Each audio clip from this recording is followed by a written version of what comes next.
Hello hi friends, ನಾವಿವತ್ತು Netravati trekking ಬಂದಿದ್ದೀವಿ. ಬೆಂಗಳೂರಿಂದ ವೀಕೆಂಡ್ ಟ್ರಿಪ್ ಅಂತ ನೇತ್ರಾವತಿ ಟ್ರೆಕ್ಕಿಂಗ್ ಬಂದಿದ್ದೀವಿ. ಕ್ಲೈಮೇಟ್ ಒಂದು ಸ್ವಲ್ಪ ಮಿಕ್ಸ್ಡ್ ರೆಸ್ಪಾನ್ಸ್ ಇದೆ. ಒಂದು ಹೊಸ ಗ್ಯಾಂಗ್ ಇದೆ, ಬೆಳಗಾವಿ ಗ್ಯಾಂಗು. ಕನ್ನಡ ಕೇಳಕ್ಕೆ ಒಂಥರ ಮಜಾ. ಮುಂದ್ಗಡೆ ಆಂಧ್ರದವರಿದ್ದಾರೆ, ತೆಲಂಗಾಣ. ಓಕೆ, ನನಗೆ ಗೊತ್ತಿರೋದು ಆಂಧ್ರ ಅಂತ ಅಷ್ಟೇ ಬಂದ್ಬಿಡುತ್ತೆ. ಓಕೆ, ಅವರು ತೆಲಂಗಾಣ ಅಂತೆ. ಫಾಲ್ಸ್ ಇದೆ, ಬನ್ನಿ ಗಾಯ್ಸ್, ಒಂದು ಒಳ್ಳೆ ಫಾಲ್ಸ್ ವ್ಯೂ ತೋರ್ಸೋಣ. ನಿಮ್ಮ ಅನಿಸಿಕೆಗಳನ್ನ ಹೇಳ್ಬೋದು. ಸಖತ್ತಾಗಿದೆ ಸದ್ಯಕ್ಕೆ. ಯಾರು ಮಾತಾಡ್ತಾ ಇಲ್ಲ. ಇಲ್ಲಿ ಮಹೇಶ್ ಅಂತ ಹೌದಾ ಜೋಶ್ ಅಂದ್ರು, ಯಾರು ಪಾಪ ಏನು ರೆಸ್ಪಾಂಡ್ ಮಾಡಲಿಲ್ಲ. ನೋಡಿ ಗಾಯ್ಸ್, ಎಷ್ಟು ಕಷ್ಟಕರವಾಗಿದೆ ಜಾಗ ನೋಡಿ. ನೀವು ನೋಡ್ತಾ ಇರ್ಬೋದು, ನಡೆಯಕ್ಕೆ ಆಗ್ತಾ ಇಲ್ಲ ಇಲ್ಲಿ ನೋಡಿ. ಇವರು ಓವರ್ಟೇಕ್ ಮಾಡಿ ಬಿಡಿಸ್ತಾರಂತೆ.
ನಾವೆಲ್ಲ ಬೆಟ್ಟ ಹತ್ತಾ ಇದೀವಿ. ಅರ್ಧ ದಾರಿ ಬಂದಿದೀವಿ. ಮಧುರೆಲ್ಲ ಮಿಸ್ ಆಗ್ಬಿಟ್ಟಿದ್ದಾರೆ.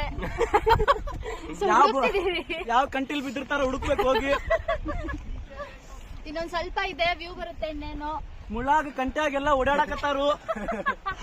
ಇಲ್ಲಿ ನಮ್ಮವ್ರ ಯಾರು ಬೇರೆದಾರ ಯಾರು ಅನ್ನೋ ತಿಳಿವಾತ್ರಿ. ಯಾರ್ಯಾರ್ದ ಕೈ ಯಾರ್ಯಾರು ಹಿಡ್ಕೊಳಕತ್ತಾರು.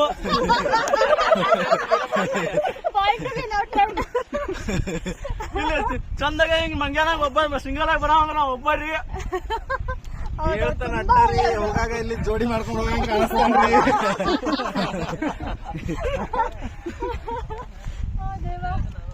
Okay friends, ಸಿಗ್ತೀವಿ. ಬಾಯ್.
ಮರೆಯುವುದೆಂತೆ ಕಳೆದಿರುವುದು